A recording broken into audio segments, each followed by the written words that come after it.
Hello, I'm Archie Luxury and welcome to the program. Today I'd like to talk about what is luxury and where is the cutoff.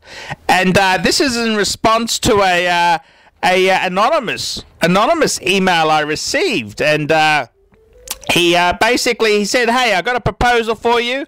What is luxury? Where is the cutoff?"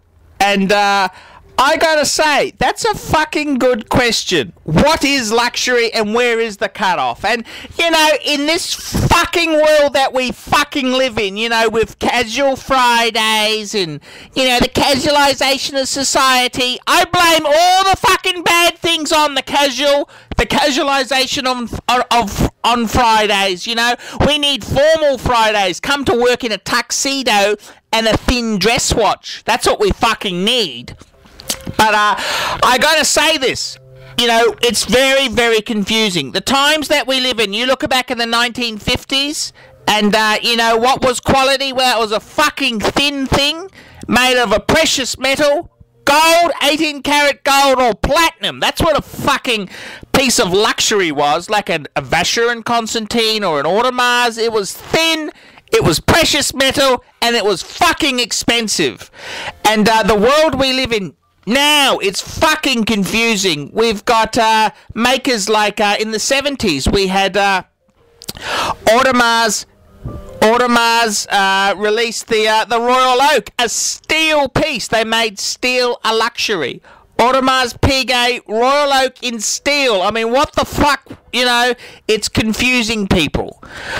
We had Cartier release the Santos. That was a huge, huge thing for Cartier. I mean, Rolex has always had steel, but, you know, it's so many fucking things have changed. No longer, with quartz coming in, thin was no longer a sign of expertise or workmanship. And it's a fucking tricky thing. And, I gotta be honest with you, sometimes I've questioned myself there and said, what the fuck is quality? What the fuck is luxury? And where do you draw the line in the sand? And, you know, I've had feelings at times where I've said an Omega Speedmaster Man on the moon, maybe it's not luxurious enough. That's right, maybe it's not luxurious enough. And then I've turned around and said, well, fuck it. I've got the Audemars Piguet Royal Oak, the Patek Philippe Calatrava, and I got the Breguet, I got some fuck-off pieces. Maybe the Rolex is not prestigious enough for Archie. You know, it's just a, you know, workhorse. And I gotta fucking say, you know, I've got to fucking say that, you know, you can look at these things and you've got to know where do you draw the line. And this is some fucking very important things. And firstly, let me just go through a few points there. What is luxury? Well, if a piece is quartz, it doesn't necessarily mean it's not luxury, because Patek, Vacheron, Audemars Piguet, they all had quartz fucking dogs in the 70s and early 80s, and even the I should say the mid 90s. They had them from the 70s to the late 90s. And, you know, that's not a sign that a piece is a dog shit. Even though I wouldn't fucking buy one, I'd try to steer out of it, it doesn't mean it's crap. Well, it doesn't mean it's not luxury, let's just say that. But, okay, I think the first fucking thing is, number one, no gold plating. That's right, no gold plating.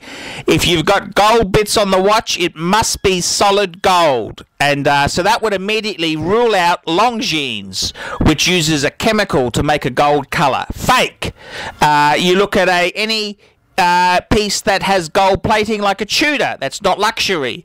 Omega does use a fair bit of gold plating. Those models are not luxury models. So rule number one is, to be a luxury piece, if they use gold, it has to be solid fucking gold. Rule number two is that the brand needs to be a strong watch brand. And what I mean by that is brands like Montblanc. That's completely fake. They are a pen maker. They bought an ailing fucking watch firm and they suddenly pretend to be haute horology. That is fucking bullshit. Fucking bullshit. You need to be a brand with a long history in watchmaking. Third point. Third point. You need to be a brand which is an iconic model. So you need to buy a brand which has an iconic model. So we look at things like Omega, the Speedmaster, iconic. I'd even say the Seamaster is acceptable. You can look at some of the constellations in Omega, acceptable. Rolex, most of their stuff, all of it, except for the gold-capped shit that they had, is acceptable. Brands like Patek, Vacheron, and Audemars, they can do no wrong. Okay. The next thing that signifies luxury is that if you've got a Geneva seal, you are a long way there, okay? So anything with a Geneva seal is a fucking good sign. Now, even Audemars Piguet didn't put a Geneva seal on every fucking piece, but that's a good sign. I'm just explaining to you. The next thing is, it needs to be fucking expensive. Like, if you told your wife that you've just spent $7,000, you need to do the shock test. So you need to say to your wife, darling, I've just spent $7,000 on a second-hand Audemars Piguet Royal Oak. Is that okay? And if she doesn't fucking freak, it's not luxurious enough. It needs to have that factor. The next point is, for a watch to be truly luxurious, it needs to be a fuck-off piece. There's no point buying something that is just dog shit. It needs to be special, it needs to be nice, it needs to be an iconic, beautiful thing. And these are all important things. The line in the sand is hard to define. The next point is the question of movements, and this is a big fucking stumbling block for many fucking brands, and Breitling especially. Cartier, is an ETA movement acceptable? And I think we'd have to say case by case basis. So it's case by case, and I'd prefer not to go down the ETA road. But if we do have to cross it, I'd say it's semi-acceptable, as long as there's a lot of fucking extra work done. Like with Breitling, they take a Valjoux 7750, they do a shit of polishing and work on it. Okay, it's fucking embarrassing that you can get a 7750 and a fucking Hamilton. I know it's embarrassing, but fuck. You know, this is where the line in the sand is starting to creep in. And these are the fucking times we live in. Now, the most important thing is, it needs to be a watch that Archie approves of. That's right! It needs to be a fucking timepiece that Archie approves of.